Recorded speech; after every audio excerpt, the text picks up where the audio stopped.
Praise the lord. Hallelujah. Screen మీద కనబడుతున్న చట్నీ చూడండి.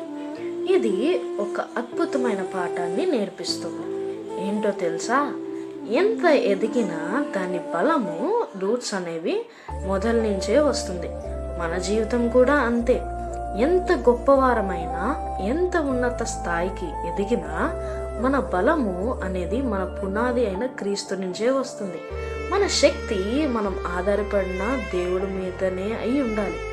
కొంతమంది కొంచెం డబ్బు రాగానే మారిపోతారు, కొంచెం పేరు రాగానే మారిపోతారు, కానీ చాలామంది గర్విష్ఠులై ఉంటారు. అప్పుడు మన సక్సెస్ని ఫెయిల్యూర్కి రీజన్గా చేసుకోకూడదు.